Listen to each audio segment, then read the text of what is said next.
G'day everybody, my name is Elliot Waters and you're listening to the Dysregulated podcast. As always, thank you for tuning in.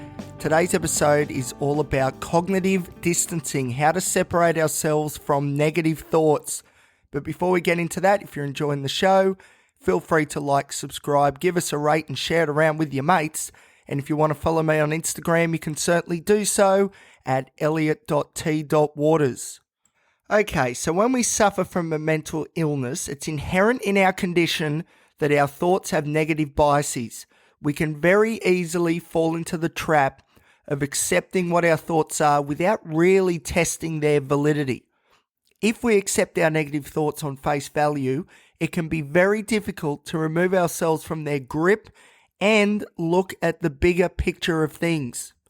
So those with depression often find themselves thinking that they just are not good enough, or that if they've made a mistake, whether significant or not, that automatically means that they are a failure and always will be. Now, someone suffering an anxiety disorder may think that they are always so anxious and forever will be, or that people are judging them negatively, even though we know, and I think we do know this, that most people are actually really focusing on themselves. So it's very easy to get swept away by our thoughts and emotions, which can have a large bearing on our actions and behaviours. We can feel trapped by the thought, unable to move beyond it. So this is where I think the crux of my whole freeze mode relating to anxiety comes in. My inability to move beyond the particular thoughts that I'm having and the emotions that come with them, which then equals the behaviour of, staying in bed and not doing the things we need to do. And if we can't look beyond the present thought, we can very easily lose track of the bigger picture, like I said before, and that can cause things like impulsive behaviours or otherwise poor decision making. So to overcome this problem, we really need to distance ourselves from our thoughts. We need to evaluate them on merit and remember that thoughts are exactly that. They're just thoughts. And it's up to us how we respond to such cognitions, not the thought itself dictating our emotional and behavioural responses. It is not the thoughts that should drive behaviour unless we have determined them to be accurate and valid. So a therapy called acceptance and commitment therapy very much focuses on cognitive distancing, or in their terms, cognitive defusion. That is, removing the fusion between our thoughts and ourselves and aiming to look at our thoughts as they pass by rather than necessarily getting caught up in them. So we observe our thoughts as they come and go rather than holding on to them as if they are representative of the absolute. In acceptance and commitment therapy, we don't want to ignore our thoughts or feelings, but rather acknowledge them and look at them objectively.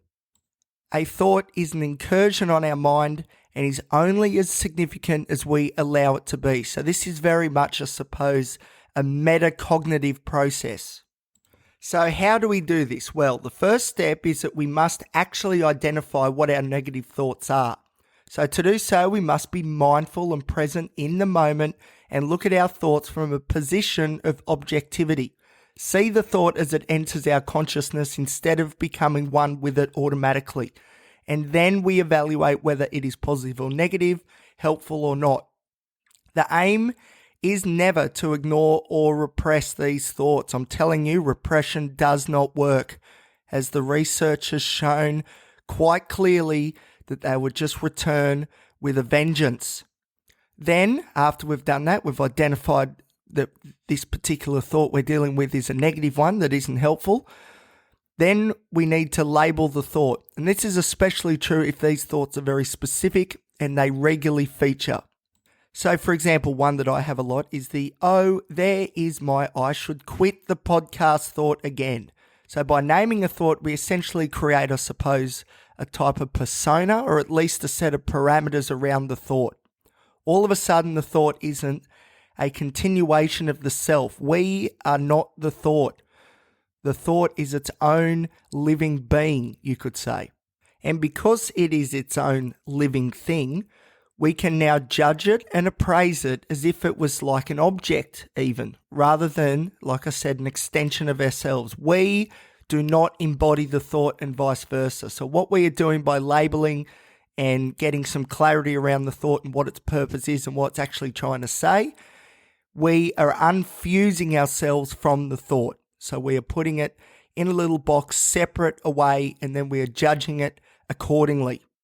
What we can also do is thank the mind for the thought. I know that sounds a bit silly, a bit weird, but stick with me. So cognitions, generally speaking, are a tool in which we use to make sure we're doing the right things, we're on the right path, whatever that path is. Of course, it's very individual.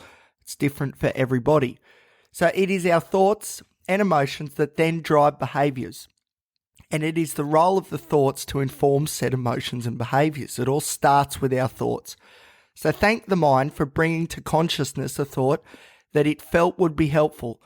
Even if the thought isn't helpful, we want to encourage profound thought, as it is the root of all that we do. So often our thoughts have merit, even if they do provoke feelings of fear, guilt, shame, etc. But remember, it is up to us, the self, to evaluate and then proceed. If the thought is far too negative given a situation, that's also okay. We can distance ourselves and evaluate it objectively, like I said. And by evaluating, we replace the negative thought with a positive and more realistic idea about our perceptions. So here's a little tip. We can use sarcasm as well to really get distance from the thoughts and to show that we are the ones that are in control. So for example, yeah, I know. I shouldn't do the podcast. I know, you keep telling me. Thank you very much, but come on. We know that this is a good thing that we are doing here, all right? Thank you. So this reinforces the fact that we don't have to take each and every thought so seriously. Another little idea that we can use is to say the thought out aloud. That way we can create more distance by putting it out in the open. We expel the thought like we would a breath. Some people will even give the thought a funny voice to really drive home the fact that it is indeed us, the individual or the self, that is in control here and not the thought itself. So in a way, you're almost mocking the thought. Almost a little bit, because we want to encourage thought, but at the same time, if the thought is ridiculous, well, that's the judgment we've made and that's how we need to respond to it. So, and the last point is to rephrase the thought. So instead of, for example, I am anxious all the bloody time, add some factual basis to the thought. So instead we could try, I am anxious right now, and thank you to the mind for letting me know, although I'm pretty sure I already knew anyway, but thank you all the same. But this moment will pass as it always does. We know this. So thank you, thought. I appreciate it, but I'm going to watch you drift off into the distance now, and we're going to move on because we know that this moment will pass. So by doing this, this reinforces once again that it is us that has the power here, not the thought itself. We pivot away from taking it on face value, and instead we use it to our advantage by pivoting away from the negative and towards the positive. So in this episode, I've sort of used cognitive distancing and cognitive defusion interchangeably, but it must be said they are two very distinct constructs. So cognitive distancing is a term and an idea that is synonymous with cognitive behavioural therapy. So cognitive distancing is more about grappling with the thought itself, engaging with it, and then changing it by using things like checking the facts of the situation, really challenging the logic that underlies that thought. So it is a reasonably held belief in psychology that cognitive distancing is the first step, you could say, using CBT. And once that has been achieved, an individual can move on to cognitive defusion using the acceptance and commitment therapy framework. So cognitive defusion, on the other hand, asks us not to wrestle with the thought and to try and change it through will, strength of will, but to notice it instead and evaluate it for its validity. We don't try to change the thought, like I said. We instead regulate how we manage our reaction towards it.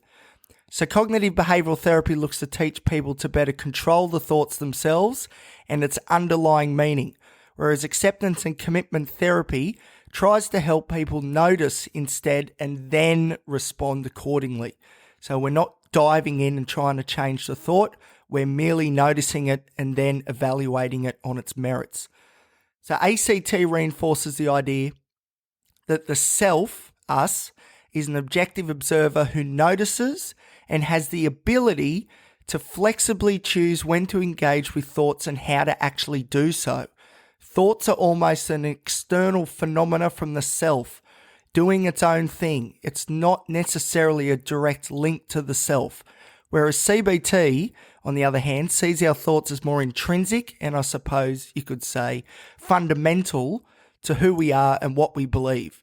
So let's look at an example at how CBT and ACT would approach a negative thought from their own different viewpoints. So for example, the thought could be something very simple: bad things always happen to me. So CBT will ask the individual to evaluate the thought using facts. What is the logical basis for this statement? Is there a logical basis for this statement? Do only bad things actually happen to me? If not, what are some of the good things that happen? Let's challenge the validity of the thought head on. On the other hand, acceptance and commitment therapy would ask us to diffuse from the thought. Okay, I'm having that thought again that only bad things happen to me. It's the Elliot is being negative thought all over again. I'll tell you what, this one comes up a lot. So here it is. I can see the thought. It's come in. That's fine. That's all good. I know the mind is trying to direct me towards the right path. That's a good thing. But I know this thought is a bit silly. So silly, in fact, I'm going to say it out aloud. So what was the thought? Bad things always happen to me. See, it sounds very silly when I remove it from my mind. Okay, now we can let go and continue on with what we are doing. Knowing such thoughts aren't real and don't have the significance over me like they think they should. I know that that's ridiculous. So let's watch it disappear. It hasn't been able to latch on and cause any influences on my emotions or behaviours because I know it's silly. I just said it out loud. It's ridiculous. So we can now move on. Now, of course, as with any psychological interventions, using tools and techniques from various therapies generally is the best way forward. So cognitive distancing in the CBT sense works very well if we aren't aware that our thoughts are misconstrued. So if I truly believe only bad things happen to me, then it's important we really tackle that thought specifically and work to check to see if it's a true representation or not. Because at this point, I'm not sure. It feels real to me. So CBT works very well here. If we know the thought isn't accurate, but it keeps reoccurring and we find ourselves accepting it without too much pushback, then cognitive defusion using the acceptance and commitment therapy framework is the way to go. So notice that the thought has resurfaced again, but choose to let it go and not pay it any more attention than it bloody deserves. So you could put it this way as well. CBT tries to change or correct thoughts, whereas ACT aims to alter the meta function of our thoughts so we are not tangled within our thoughts and emotions. So that's very important. If you do truly believe that a certain cognition or thought is true, CBT is the way to go because we need to build that argument and enlighten ourselves that this idea that we've got, this preconceived idea, isn't actually right. But once we've done that, then the key is to diffuse from the thought. So it may keep popping up, but we know now that it's not true because we've done the work in CBT. So now we can use the ACT principles and get the distance from these thoughts that we know aren't true, even though they keep popping up. So a paper I recently read touches on this subject when looking at distancing or diffusion versus distraction. So Larson and Christian-Feld in their paper, Cognitive Distancing, Cognitive Restructuring and Cardiovascular Recovery from Stress, published in the Journal of Biological Psychology, found, in my opinion, some very interesting results. So distraction, a very common psychological process where one focuses on something other than the thought itself. So that could be like reading a book, going on social media. That's one that I use all the time. Going out and exercising. That's something I need to do more of, etc. Distraction. Okay. So in their sample, half the people the whole sample was shown negative stressful stimuli. Half of the sample used distraction as their coping mechanism and the other half used distancing or diffusion as their coping mechanism. So it was found that distraction was actually quicker at getting respondents who are exposed to stressful stimuli back to their baseline physiological outcomes, such as heart rate. But if they are exposed to the stimuli again a week later, their measures shot straight back up again. So those who used the psychological distancing techniques didn't see results as quickly in the short term. But a week later, when shown the stressful stimuli again, their physiological measures barely move. Hey, that's good news. So this is very much about short-term pain for long-term gain. And this paper evidences the fact that distancing or diffusion does a better job at ensuring long-term gain. So what we really want to achieve with this practice is creating an automatic response to our thoughts, that without thinking, we use distancing or diffusion and evaluate the thought on its merits. Although we will marginally prolong the sensation in the short term, that's what the paper was telling us, long term is where we see the greatest benefits. And this is true for so many psychological interventions. So I really want to stress the point, no pun intended, that we are looking at longer term quality of life outcomes here.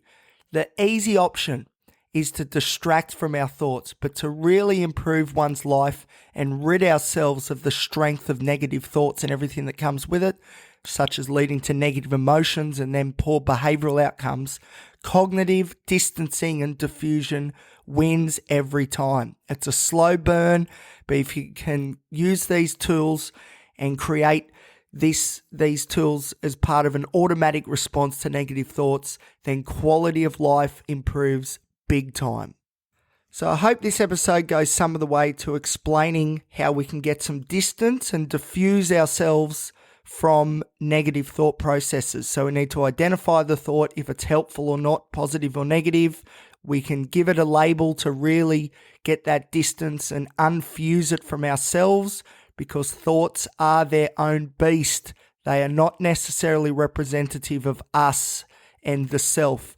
And we can also say the thought out loud just to really hammer home the fact that we are in control here, and the thought that we're thinking is a little bit silly and ridiculous, and we can let it go and move on indeed. So thank you for listening. I hope that helped. If you're enjoying the show, feel free to like, subscribe, give us a rate and share it around with your mates.